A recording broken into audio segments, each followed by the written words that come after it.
বাচ্চাদের বমি নানা কারণে বমি হয়ে থাকে। আমাদের মায়েরা সাধারণত প্রায়ই কমপ্লেন করেন যে তাদের বাচ্চা বমি করে। তো এই বমিটা কি কারণে করে, কেন করে, তা নিয়ে আজ আপনাদের সাথে আছি। আমি ডক্টর সহদেব কুমার দাস। আমি আলাপ করবো আপনাদের সাথে নবজাতকের বমি নিয়ে। বাচ্চা জন্মের পরপরই সাধারণত বমি করে থাকে এবং আমরা দেখি যে বমিটা নানা কারণে হয়ে থাকে। তার মধ্যে ইম্পর্টেন্ট একটা কারণ, সেটা হলো ফিজিওলজিক্যাল রিফ্লাক্স, যেটাকে আমরা বলি গ্যাস্ট্রোএসোফেজিয়াল রিফ্লাক্স ডিজিজ। এটা ফিজিওলজিক্যাল এবং এটা কিন্তু প্যাথোলজিক্যাল না। আমরা জানি যে বুকের খাদ্যনালী এবং পাকস্থলীর সংযোগের স্থলে এখানে একটা স্ফিংক্টার থাকে। তো স্ফিংক্টারটা বাচ্চাদের পুরোপুরি ডেভেলপ না হওয়ার কারণে আমরা যখন বাচ্চাকে খাওয়াই, এটা পাকস্থলীতে যায়।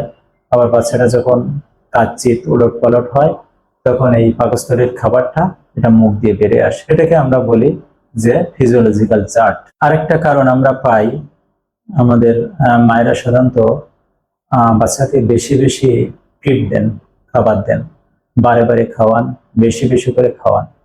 আর এটা যদি প্রথম বাচ্চা হয় তাহলে তো কথাই নেই। এই ধরনের প্রথম বাচ্চার ক্ষেত্রে মারা সাধারণত অনেক সতর্ক থাকেন এবং বাচ্চাকে বেশি খাওয়াতেও পছন্দ করেন এবং সবসময় কমপ্লেন করেন যে তার বাচ্চা কিন্তু বেশি খাচ্ছে না, কিন্তু ঠিক মতোই কিন্তু খাচ্ছেন এবং খাচ্ছে বলে কিন্তু প্রস্রাব পায়খানাটা ঠিক হয়। তো এই ধরনের ওভার ফিডিং এর কারণেই কিন্তু বমি হয়, কারণ বাচ্চাদের একটা স্টোমাকের নির্দিষ্ট একটা ক্যাপাসিটি আছে। এই ক্যাপাসিটির বাইরে গেলে কিন্তু সেটা বমি হয়ে বেরিয়ে আসবে। তো সেটাকে আমরা বলি ওভার ফিডিং। এবং এই ধরনের বাচ্চাদের দেখি, বাচ্চার মায়েদের সাধারণত একটা টেন্ডেন্সি থাকে যে বেশি বেশি খাওয়ানোর, এবং বাচ্চাদের পেট ভরলেও যেন মায়েদের মন ভরে না, এমন একটা টেন্ডেন্সি আমরা দেখি। আরেকটা কারণ যেটার কারণে বমি হয়ে থাকে, সেটা হলো প্যাথোলজিক্যাল একটা প্রসেস, সেটা হলো ইনফ্যান্টাইল হাইপারট্রফিক পাইলোরিক স্টেনোসিস। এটা সাধারণত 2 সপ্তাহ থেকে 2 মাস বয়সের বাচ্চাদের আমরা এটা পেয়ে থাকি এবং এই বাচ্চারা সাধারণত বমি করেন এবং এই বমিটা একটা বিশেষত্ব আছে। অন্য যে 2টা কারণ বললাম, সেই বমিটা সাধারণত মুখ দিয়ে গড়ায় পড়ে এবং এই বমিটা সাধারণত দূরে গিয়ে পড়ে, মুখ থেকে দূরে গিয়ে পড়ে এবং এই বমিটা ছানা কাটা এবং এই বমিটাও একেবারে সাদা হয়। কখনো এটা পিত্তরস থাকে না, অর্থাৎ হলুদ বা সবুজ বমি করে না, সবসময় দুধ বমি করে। আইসপিএসটা হলো অ্যাকচুয়ালি এটা হলো একটা মাসেলের হাইপারট্রফি। পাকস্থলীর শেষাংশে যে পাইলোরাস নামে একটা জায়গা আছে, যেখান থেকে খাবারটা পাকস্থলী থেকে ডিউটেনামে যায়, অর্থাৎ নাড়ির অন্য অংশে যায়, সেই জায়গাটাকে বলে পাইলোরাস। তো এই পাইলোরাস, এই মাসেলটার হাইপারট্রফি হয়েই কিন্তু ভিতরে লুমেনটা বন্ধ হয়ে যায় এবং এই লুমেনটা বন্ধ হয়ে যাওয়ার কারণে পাকস্থলী থেকে খাবারটা ডিউডেনামে সঠিক পর্যাপ্ত পরিমাণে যেতে পারে না, যে কারণে এটা ব্যাকফ্লো হয়ে বমি হয়ে যায়।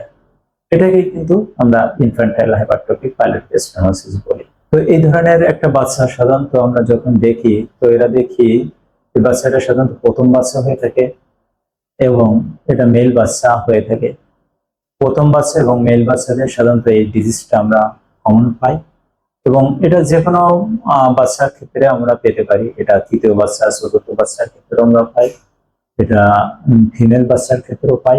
তো ম্যাক্সিমাম ক্ষেত্রে আমরা ফার্স্ট বর্ন বেবি এবং মেল বেবিদের ক্ষেত্রে এটা পেয়ে থাকি এবং স্পেসিফিক একটা বয়স, সেটা হলো 2 সপ্তাহ থেকে 2 মাস এবং ম্যাক্সিমাম প্রেজেন্টেশন আমরা দেখি, ম্যাক্সিমাম লক্ষণগুলো প্রকাশ পায় 3 সপ্তাহ থেকে 5 সপ্তাহের ভিতরে। তো এই ধরনের একটা বাচ্চা যখন আমাদের কাছে আসে, তো আমরা একটু পরীক্ষা করে দেখি যে বাচ্চাটা ডিহাইড্রেটেড, অর্থাৎ তার কপালের উপরের অংশে যে এন্ট্রোফন্টানিল এখানে বসে গেছে, চোখটা বসে গেছে, মুখটা শুকাই গেছে এবং চামড়াগুলো কুচকাই গেছে।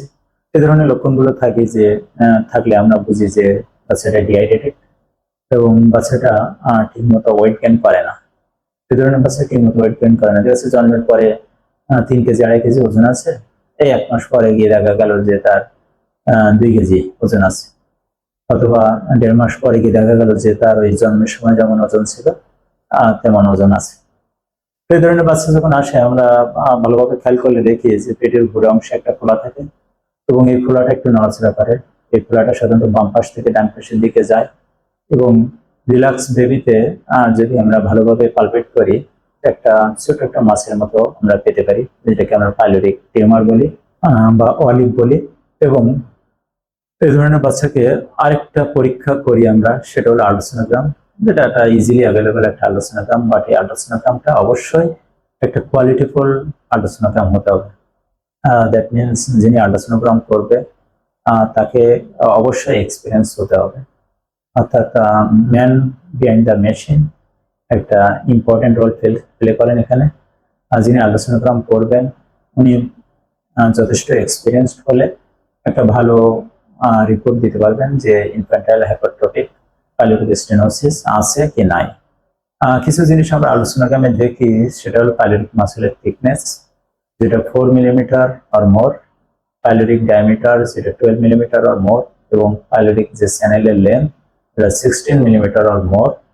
এটা হলে আমরা ডায়াগনস্টিক হিসেবে ধরি যে আইএসপিএস আছে। দ্বিতীয় যে আমরা পরীক্ষাটা করি সেটা হলো সিরাম ইলেক্ট্রোলাইটস। এবং সিরাম ইলেক্ট্রোলাইটস করলে আমরা এখানে দেখি যে বাচ্চাটার সোডিয়াম কমে যায়, ক্লোরাইড কমে যায়, পটাশিয়াম কমে যায়। এগুলো কমে গেলে এটা আমরা কারেক্ট করি, রিসাসিটেট করি, ফ্লুইড দিয়ে পটাশিয়াম দিয়ে এগুলো রিসাসিটেট করে তারপরে আমাদের এটা অপারেশনে যেতে হয়। একটাই অপারেশন এখনো পর্যন্ত পৃথিবীতে প্রচলিত আছে, যেটা সারা বিশ্বব্যাপী করা হয়, সেটা হলো র্যামস্টেড পাইলোরোমায়োটমি।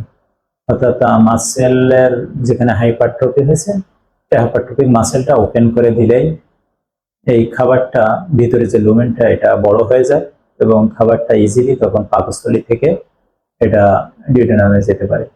এটা খুব ছোটভাবে এই অপারেশনটা করায় এবং এর রেজাল্ট খুব খুব ভালো। এবং আমরা ম্যাক্সিমাম ক্ষেত্রে দেখি যে এটা অপারেশন করার পরে সাধারণত 1-2 বার বমি হতে পারে, আর ম্যাক্সিমাম ক্ষেত্রে সাধারণত এটা অপারেশন করার পরে আর কোনো বমি দেখি না। এটা খুব ভালো রেজাল্ট পাওয়া যায় এবং যেখানে অপারেশনটা করা হয় সেখানে 100% ওকে হয়ে যায় এবং পরবর্তীতে কোনো ধরনের সমস্যা হয় না। আমি একটা অপারেশনের ভিডিও আমি আপনাদের দেখাচ্ছি। এখানে যে মাসেলটা হাইপারট্রফি হয়েছে এবং এটা একটা পাইলোরিক টিউমার, এটা টিউমারের মতো একটা মাসের মতো পাওয়া যাচ্ছে। এবং এটা কিন্তু সব জায়গার ক্ষেত্রে মাসেলটা থিন থাকে, অত বেশি ঠিক থাকে না, হাইপারট্রফিক থাকে না। এখানে হাইপারট্রফি হয়ে একটা মাসের মতো, যেটা একটা টিউমারের মতো মনে হচ্ছে এবং এটাই আমরা অপারেশন করে এটা ঠিক করে দিই।